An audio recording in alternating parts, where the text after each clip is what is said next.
Amartya Sen est un grand économiste contemporain. Il est né en Inde en 1933 dans une famille humaniste qui valorisait énormément l'éducation et la tolérance. Il était attiré par les mathématiques, il était attiré également par les langues, sans doute influencé par son grand-père qui enseignait la langue sanskrit et l'histoire médiévale indienne. C'est vers l'âge de 17 ans environ qu'il a un coup de foudre pour les sciences économiques.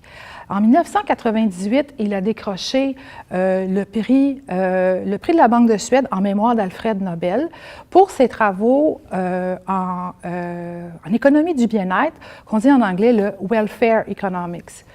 Alors, pourquoi est-il comme ça, je dirais, attiré par cette branche de l'économie qui est très spécifique? Bien, il faut un petit peu remonter dans son enfance. Adolescent, Amartya Sen est témoin de politiciens d'une période trouble de l'Inde où les politiciens avides de pouvoir n'hésitent pas du tout à faire vibrer la corde tribale. Amartya Sen est vraiment troublé par les différences, par les inégalités finalement et la pauvreté.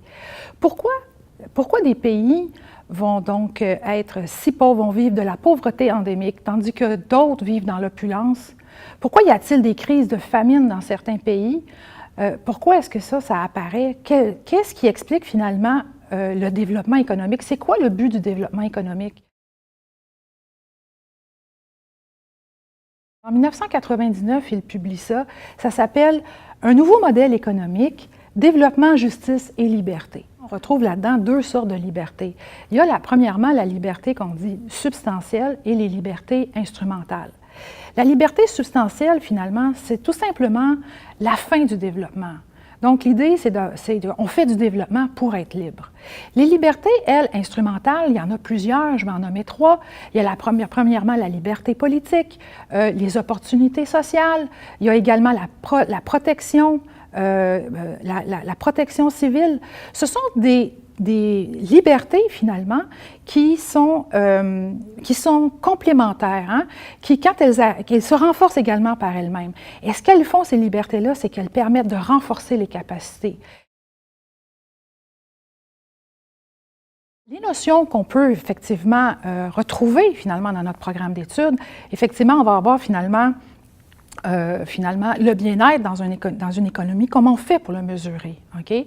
Ensuite de ça, il y a toute la question du développement économique. Ça fait partie, donc, la théorie de l'extension des libertés humaines fait partie des théories du développement économique qui, de manière classique, propose finalement un développement économique qui est basé sur la formation brute de capital fixe, sur la croissance de la main-d'œuvre et l'importance de la technologie. Or, lui, il s'en va dans un autre domaine. On a aussi, il ne faut pas oublier le rôle de l'État, parce que le renforcement des capacités va se faire par un État qui est fort, qui va pouvoir faire la promotion, par exemple, de l'éducation et de la santé pour tous, pour faire en sorte que pour qu'on puisse renforcer les libertés instrumentales et puis que les individus puissent être libres, ce qui est justement la fin du développement, sa finalité essentielle. Je terminerai également avec même la question du marché.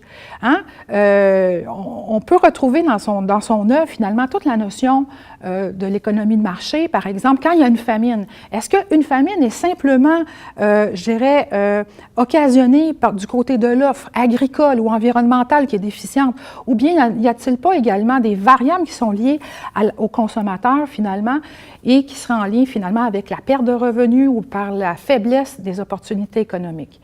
Enfin, je terminerai avec le côté féministe. Amartya Sen est également un grand féministe. Il ne se dit pas comme tel, mais il a beaucoup, finalement, il a beaucoup écrit sur les différences d'accès au marché du travail chez les filles, à l'éducation chez les filles et les garçons et sur le marché du travail entre les hommes et les femmes, en Inde notamment.